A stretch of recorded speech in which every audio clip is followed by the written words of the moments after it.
আরবি বছর গণনাতে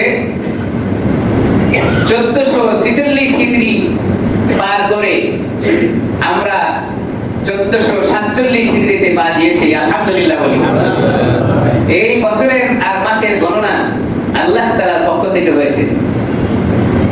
আরবি বছরের গণনা আমাদের একটু মনে কম থাকে।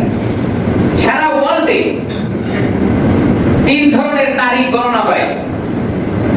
সারা ওয়ার্ল্ডে, সারা পৃথিবীতে তারিখ গণনা হয়, বছর, মাস, দিন গণনা হয় 3 ধরনের তারিখ নিয়ে।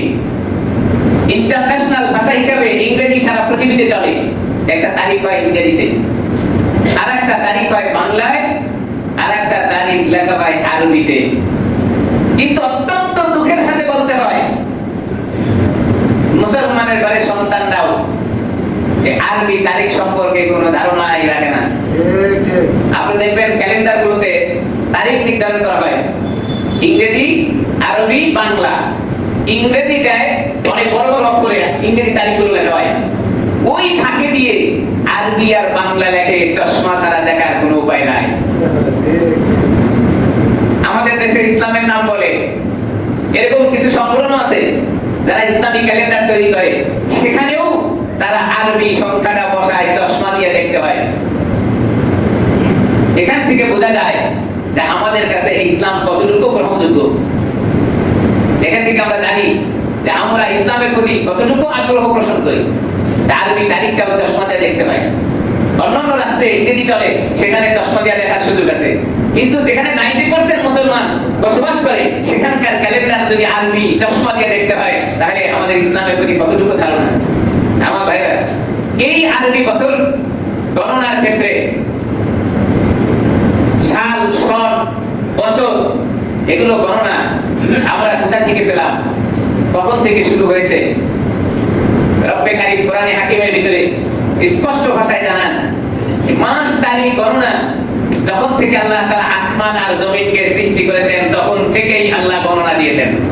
কোরআনে হাকিমের ভিতরে আল্লাহ তাআলা শোনান, কি বলেন? আল্লাহ শোনায় দেন, ইন্না ইদ্দাতাশ শুহুরি ইনদাল্লাহি 12 শাহরা। নিশ্চয় মাসের গণনা 12টি মাস আল্লাহ তাআলার পক্ষ থেকে নির্ধারিত। আল্লাহ তাআলা এই 12টি মাসের গণনা শুরুতে দিয়েছেন। এর ভিতরে ফি কিতাবিল্লাহ, যা আল্লাহ তাআলার কিতাবের ভিতরে বর্ণিত হয়েছে, ইয়াউমা খালাকাস সামাওয়াতি ওয়াল আরদ, কখন থেকে শুরু হয়েছে? আল্লাহ তাআলা যখন আসমান আর জমিনকে সৃষ্টি করেছেন, তখন থেকেই এই 12 মাসের গণনা আল্লাহ তাআলা দিয়েছেন। এরপরে বলেন, ইন্না আরবাআতুম হুরুম, তাইলে আসমান আর জমিন সৃষ্টি করার পরে 12 মাসের গণনা দিয়েছেন। এরপরে ওই 12 মাসের ভিতরে 4টি মাসকে আল্লাহ তাআলা সম্মানিত করেছেন। 4 মাস আল্লাহ তাআলা সম্মানিত করেছেন 12 মাসের ভিতরে। 12 মাসই সম্মানী। এরপরেও 4টি মাসকে আল্লাহ তাআলা নির্দিষ্ট করে দিয়েছেন যেটা সম্মানী। 3 মাস লাগাতার একসঙ্গে, আর 1টি মাস 2 মাস গ্যাপ দিয়ে ফাঁকে। এই 12টি মাসের ভিতরে আরবি মাসের গণনার প্রথম মাসটি যেই মাস, তার নাম হলো মুহাররামুল হারাম। আরবি বছরের প্রথম মাসের নাম মুহাররামুল হারাম। ইংরেজি বছরের প্রথম মাসের নাম জানুয়ারি। কি নাম দেয়? মাসের নাম হচ্ছে জানুয়ারি। মানে শুরুটাই হয়েছে চতুষ্পায় প্রাণীর আগো পাখলাক, যেমন মাসটার নাম হয়েছে তেমন। ব্যঙ্গর জন্য না, জানুয়ারি নাম রেখেছে। আর আরবি মাসের নাম রেখেছেন কি? মুহাররামুল হারাম, সম্মানিত মাস। আল্লাহু আকবার। মুহাররামুল হারামের অর্থ কি? সম্মানিত মাস। আল্লাহ তাআলা এই নাম রেখেছেন মুহাররামুল হারাম। এই মুহাররম মাস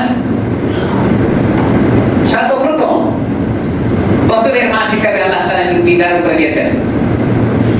মাসের গণনা এবং তারিখ, ইতিহাস আমাদের জানা থাকা দরকার।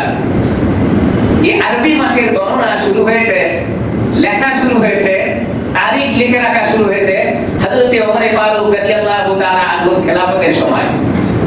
হযরত ওমর ফারুক রাদিয়াল্লাহু তাআলা আনহু যখন খেলাফত চলতেছিল, 17তম বছরে, হিজরতের 17তম বছরে হযরত ওমর রাদিয়াল্লাহু তাআলা আনহুর খেলাফত কালে কোন এক জায়গা থেকে একটি চিঠি হযরত ওমর ফারুক রাদিয়াল্লাহু তাআলা আনহুর কাছে চলে আসে, এবং সেখানে হযরত ওমর ফারুক রাদিয়াল্লাহু তাআলা আনহুকে জানানো হয়, আমিরুল মুমিনিন খলিফাতুল মুসলিমিন, আপনি যে সরকারিভাবে বিভিন্নভাবে চিঠি সার্ভ করেন, বিভিন্ন এলাকায় চিঠি পাঠান, এই চিঠিগুলোতে দিন তারিখ পাওয়া যায় না। যদি দিন তারিখ পাওয়া যেত তাহলে অনেক ভালো হতো। হযরত ওমর ফারুক রাদিয়াল্লাহু তাআলার কাছে চিঠি চলে আসলো। আসার পরে ওমর ফারুক রাদিয়াল্লাহু তাআলা সংসদ ডাকলেন, অন্যান্য সাহাবীদেরকে ডাকলেন। ডাকার পরে বললেন যে এমন একটি চিঠি আমার কাছে আসছে যে সরকারিভাবে যখন কোনো চিঠি বিভিন্ন জায়গায় পাঠানো হয় তো সেই চিঠিতে দিন তারিখ থাকলে ভালো হয়, এই ব্যাপারে আপনার মতামত চাই। সংসদে সবাই মতামত দিল। হযরত ওমর ফারুককে জানানো হলো, হযরত ওমর ফারুক অত্যন্ত গুরুত্বপূর্ণ একটি প্রস্তাব, আপনি এটাকে গ্রহণ করে নেন এবং এই প্রস্তাবকে সম্মতি দিয়ে তারিখ লেখা আরম্ভ করেন। হযরত ওমর ফারুক রাদিয়াল্লাহু তাআলা বললেন, পরামর্শক্রমে সিদ্ধান্ত করা হলো যে এখন থেকে আরবি তারিখ লেখা হবে, কিন্তু লেখাটা শুরু করব কখন থেকে। এবার সকলের মতামত চাওয়া হলো। তৎকালীন সময়ে বড় বড় সাহাবায়ে কেরামরা পরামর্শ দিলেন। কেউ কেউ বললেন যে রাসূল আকরাম সাল্লাল্লাহু আলাইহি সাল্লামের জন্ম তারিখ থেকে তারিখ লেখা শুরু হোক। কেউ কেউ বললেন যে হুজুর আকরাম সাল্লাল্লাহু আলাইহি সাল্লাম মক্কা থেকে মদিনায় হিজরত করেছেন, এটা মানুষের কাছে অত্যন্ত গুরুত্বপূর্ণ একটি সাবজেক্ট বিষয়, কাজেই হিজরত যখন থেকে করেছেন তখন থেকেই তারিখ লেখা হোক।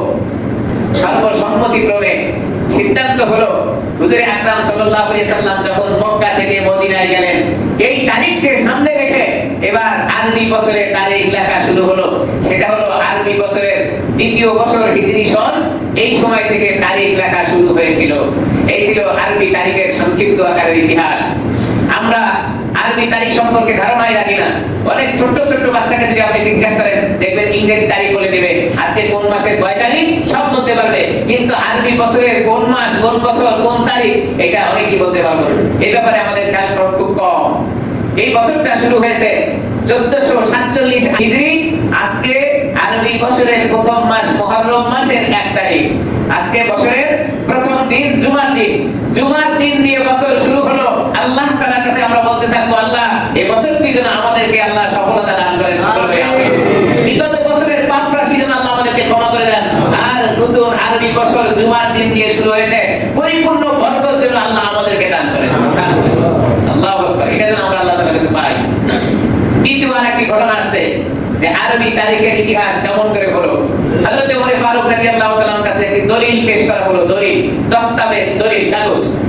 তো কাগজটি নিয়ে যাওয়ার পরে হযরত ওমর ফারুক রাদিয়াল্লাহু তাআলা এই কাগজটা দেখলেন, এখানে শুধুমাত্র শাবান মাসের নাম উল্লেখ করা আছে। শাবান মাস। হযরত ওমর ফারুক রাদিয়াল্লাহু তাআলা বুঝতে পারলেন না যে এই শাবান মাসটা কোন বছরের শাবান মাস, কোন সনের, শুধু মাস তো লেখা আছে কিন্তু বছর তো লেখা নেই। হযরত ওমর ফারুক রাদিয়াল্লাহু তাআলা সংসদে প্রস্তাব পেশ করলেন যে আমার কাছে এমন দলিল আছে, দলিলের ভিতরে শুধু শাবান মাস লেখা, এটা কোন বছরের শাবান তা তো জানা নাই। যদি সাল লেখা থাকতো তাহলে অনেক ভালো হতো। আপনারা সবাই প্রস্তাবে ভোট দিন, কোন সাল উল্লেখ করলে ভালো হয়। হযরত ওমর ফারুক রাদিয়াল্লাহু তাআলা এই কথায় সাহাবায়ে কেরামরা মতামত দিলেন এবং বললেন, হযরত ওমর এখন থেকে সাল তারিখ লিখে রাখা হবে। হযরত ওমর ফারুক রাদিয়াল্লাহু তাআলা প্রস্তাব গ্রহণ করে ওই সংসদে তিনি বিল পাস করে দিলেন যে এখন থেকে আরবি তারিখ সন লিখে রাখা হবে। সেটাও ছিল হিজরতের দ্বিতীয় বছর। রাসূল আকরাম সাল্লাল্লাহু আলাইহি সাল্লামের মক্কার জমিন ছেড়ে মদিনায় যখন চলে যান, সেই তারিখটা ফিক্স দেখে আরবি বছরের তারিখ লেখা শুরু হয়েছে।